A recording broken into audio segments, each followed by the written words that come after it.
Hello, and welcome to the inaugural episode of Broadcasting Kendon. I'm your host, Kendon Reed, and this is a new podcast that I've started, little comedy entertainment podcast.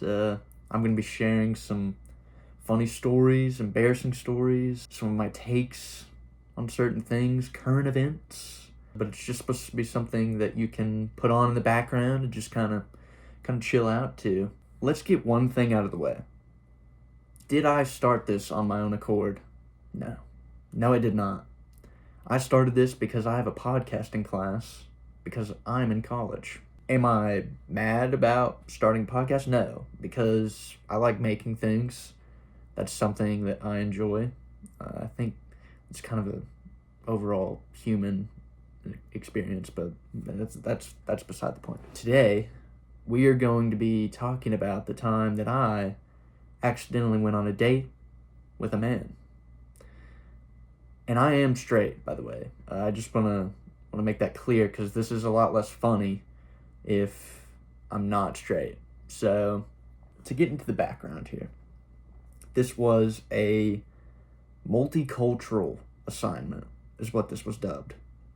It was a multicultural assignment for a class that I had sophomore year of college.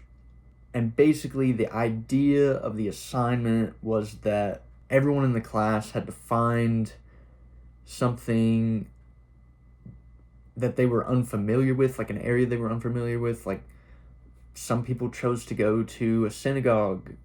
Some people chose to go to like a Mormon church, talk to those people. And you were kind of like, you got to pick three that you were like, I'm unfamiliar with these things. And I chose the LGBTQ community. And I got it.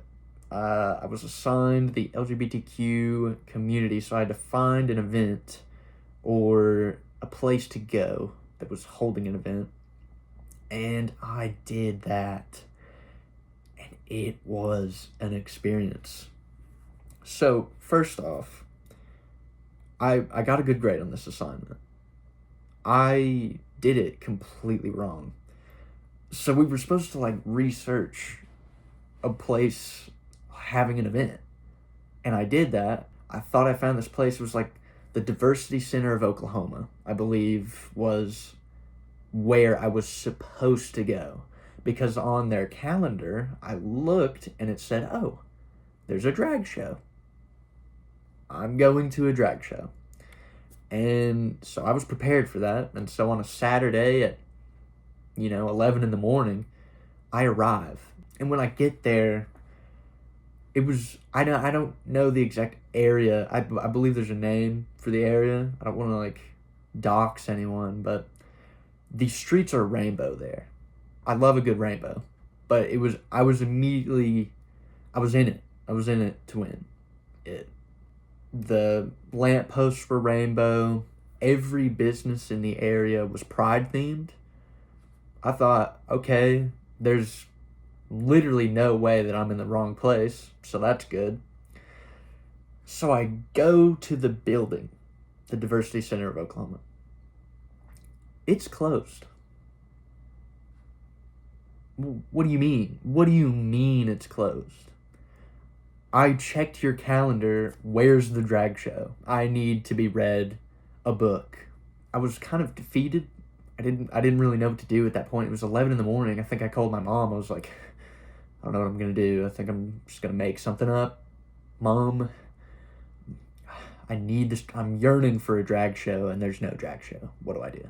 I began to just kind of walk back to my car. I had parked, like a block down the street, and I passed this man, this black man. He had like something weird around his neck and like fingerless gloves. And I asked him, like, hey, do you know if there's a drag show going on around here? Because there was a bar right there on the same block. And it seemed like something was going on in there. I was like, hey, do you know if there's a drag show going on in there or anything? And he's like, I'm not sure, man. Like, I don't know. Sorry. And I was like, oh, okay. Time to go home, lick my wounds, and make up a story for this essay.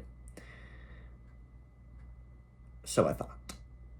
I began walking to my car after going separate ways with this man. He goes into the bar. I'm approaching my car. I'm right there. He comes sprinting out of that bar, yelling at me like, "Hey man, hey, there is a drag show in there." And I'm like, fantastic. Good. I'm glad that you're excited, because I am too. And so, what else do I do? But I walk back into the bar, and I walk in with him.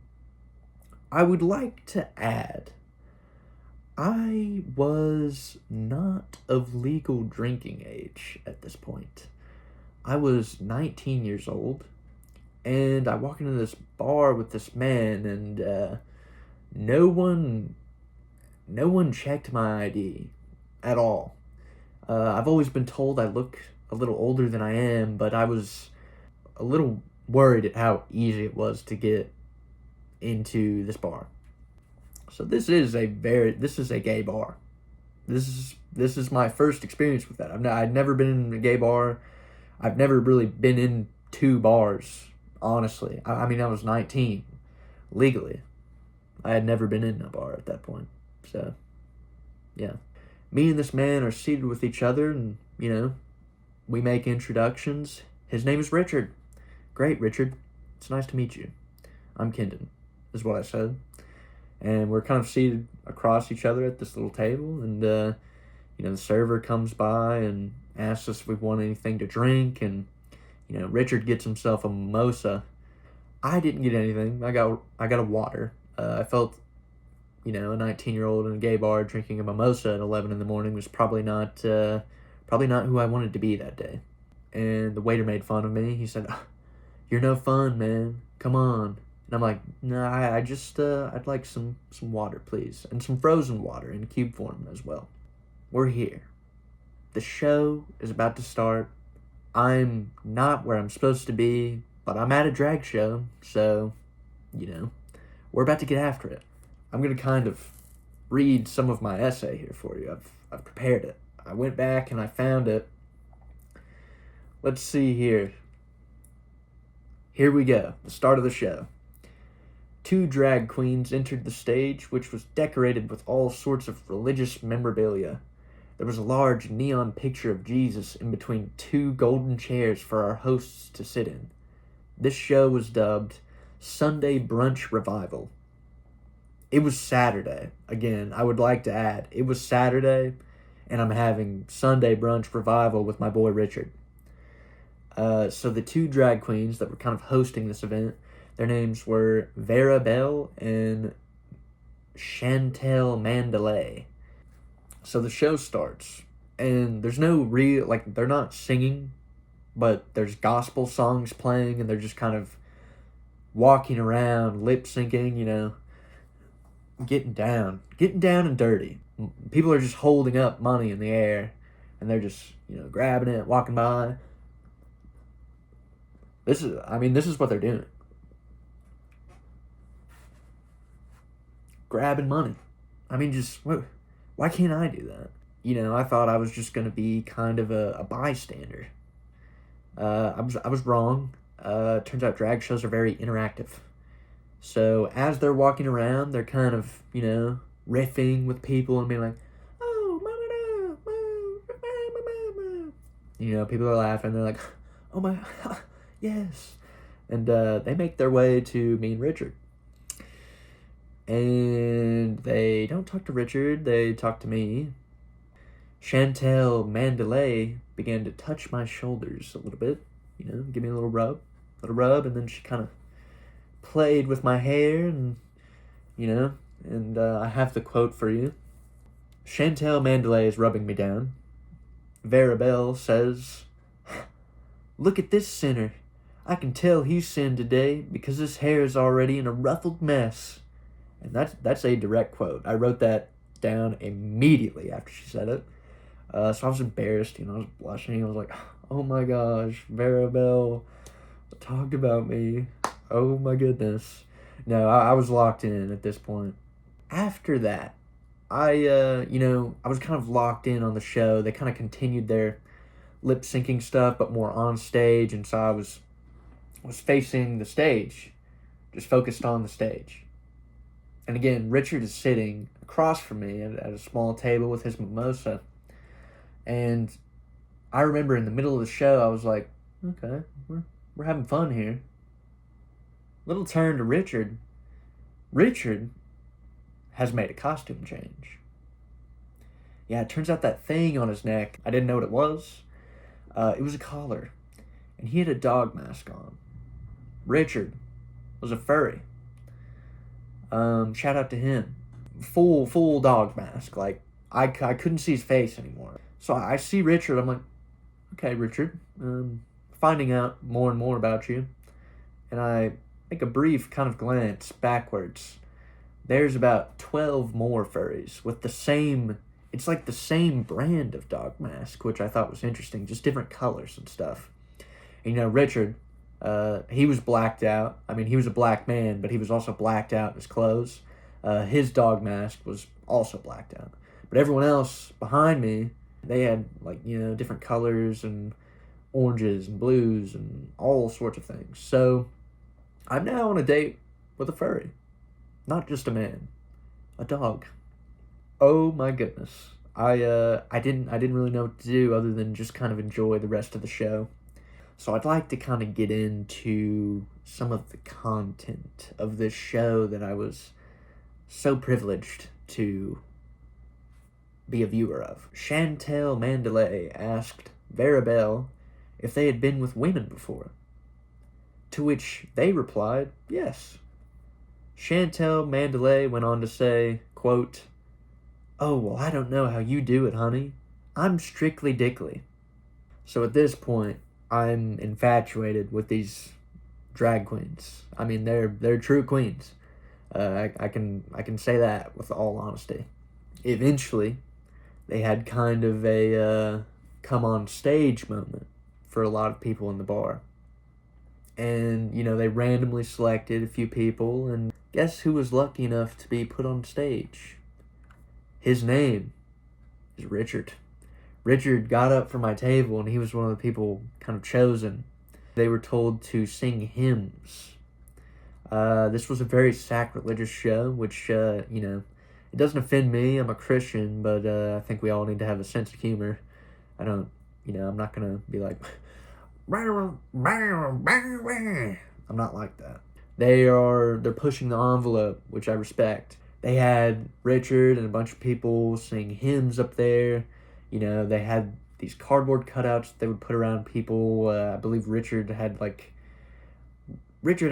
it was like Adam, Eve, like the serpent from the Garden of Eden. Like, they had different biblical figures cut out.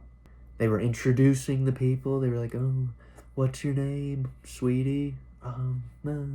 This was a line that I don't need to read because I remember it so well.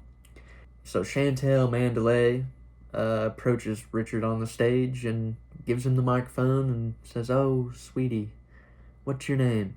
To which he replies, "Richard." And Chantel Mandalay had a great response that I will probably remember forever. She says, "Oh, your name's Richard? I like that name. That's long for dick." Nice. Nice one, Chantel. I've gotta hand it to you. As this being my first experience in a gay bar, I found myself kind of being like, we can get wild in here, and everyone's kind of fine with it. So, not too bad. So before their kind of final musical performance, this was a funny moment. They brought out a satirical children's book to read to the crowd, the title of which was Brenda's Beaver Needs a Barber. Clever. But before we could read it, everyone had to let out a big "F you, hallelujah." So after Chantel read us this book, her and Verabelle started doing a bit of a stand-up routine. And that's where these quotes come from that I want to read you. Quote, "I love having sex with homeless people because afterwards you can just drop them off wherever you want." Quote, "I watch gay Hallelujah. Quote, see, our bartender is nice because he wears his hat backwards so that he won't bruise my belly button later. So some great quotes, some great content there. So they finished this performance off with a few songs. They'd ended up passing around some toilet paper that everyone was using as handkerchiefs, kind of waving, being like, woo, woo. And you bet your sweet bippy, I was waving my handkerchief. I had never been to a show like that, and I was blown away. Overall, that experience really opened my eyes to kind of what was going on. And, best of all, it was a school-sponsored event, technically. I was made to go there. So that is the time that I went on a date with a furry, accidentally. Nothing really happened after that. I didn't flirt with Richard. He didn't flirt with me. Just kind of was like, actually, I tried to do the straightest thing that I could whenever we parted ways. I said, Richard, been a pleasure. Fist bump, on my way. I got out of there, and I went back and I wrote 5 pages in about 30 minutes. I mean, that was the easiest thing I've ever had to write about in my life. It's honestly a top 10 experience of my life. I'd like to close this episode with a big surprise. Emphasis on the big. Because recently in the news, McDonald's. The new big arch for McDonald's. How about it, folks? Let's try it together. Look at that.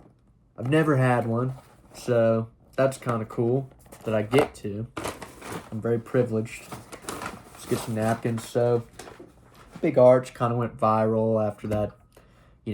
After McDonald's CEO went on there and was like, here's our new product. Took one of those Squidward bites out of there, and everyone was like, he can't even eat it. What do we do? What? McDonald's is bad for you? And the CEO is not eating the McDonald's? By the way, if you had to see that video to know that McDonald's is not good for you, just keep eating it, please. But anyways, everyone made a big fuss because it was like, oh, the CEO of McDonald's doesn't even like his own food. What's that about, man? And so that kind of triggered a whole response from fast food chains everywhere. I saw a video of the Burger King CEO. He had the whole apron on. He did the whole thing. He was like, man, this is so good, man. This is great.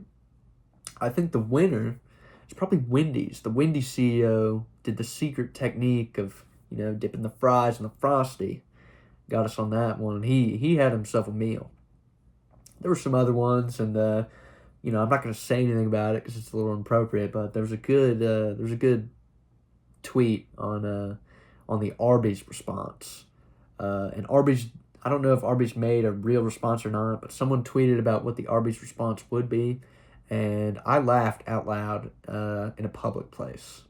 Without further ado, let's try the Big Arch, the new sandwich. Okay.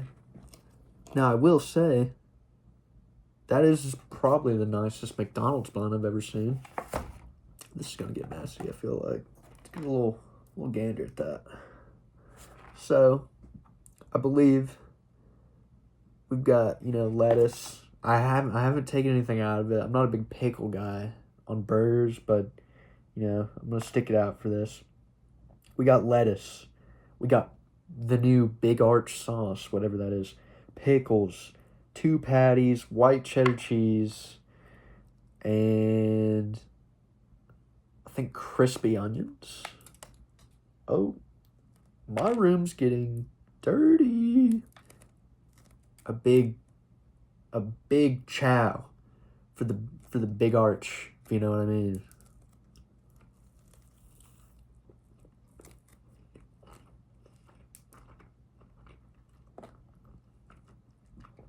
How's that for a bite, by the way?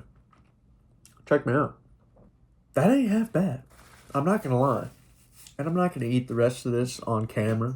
I'm gonna do it off camera. I'm gonna stuff my face like a pig, but I don't want to do that to you guys. really good for McDonald's, you know? Like, it's good. It's also McDonald's. Like, we can't overblow this here. It's probably the thickest patties I've seen on a McDonald's burger. I mean, here, let's get another look at it after the double bite. Really, the bun is kind of the most impressive part about this thing. Yeah, wow. That was that was kind of anticlimactic. I hope you all are sharing that feeling. I didn't know what I expected. I didn't know if I expected to come in here and be like, the big orange, the big orange, or if it was going to be disgusting. Those both would be funnier. This is not that funny that it's just kind of a solid McDonald's burger. So yeah, that was the big arch, you know. I'm glad you guys stayed with me for as long as you did. Hopefully this entertained you a little bit. You know, I know it's supposed to be a comedy podcast, and I do want to be funny for you. It's kind of difficult. I can't lie. It's my first try at doing a podcast, and this is the part where I'm like trying to be relatable to you. So you're like, oh my gosh, he's new to this. Let's give him a chance. Let's watch episode 2. Okay, almost just had crispy onions go all over my desktop, which I would not have enjoyed. Basically, I've been talking to myself for about 40 minutes now. That's not how long this episode is, but 40 minutes of talking to yourself and then having a bite of the big arch at the end is, it's not my weirdest Thursday night. Let's just say that. This has been Broadcasting Kendon. I plan on uploading weekly, so tune in next week for your next episode, your next stimulus of humor and entertainment. And I'm sorry to say there will be no big arch next week.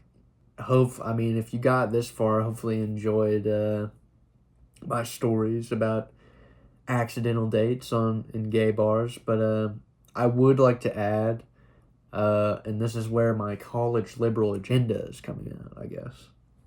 I would like to add, I am not homophobic, actually. I'd just like to add that. It was an experience that I had that I wanted to share. I don't wish anything upon LGBTQ people. I believe that's been the first episode of Broadcasting Kendon. Obviously, I'm your host, Kendon Reed. Yay, next week you get to listen to me ramble again. Yes. I'm glad you guys are going to be there. Thank you. And, hopefully I'll get a little better at this as it goes on. My class requires at least 5 episodes. Whether I continue that after that number or not is up to me. But maybe I enjoy this, maybe I don't. Who knows? Did I have fun today? Did you have fun today? That's the better question. I'd like to thank you all and join me next week as we uncover the secrets of the universe. And I tell you something so crazy that you won't even believe it. All right.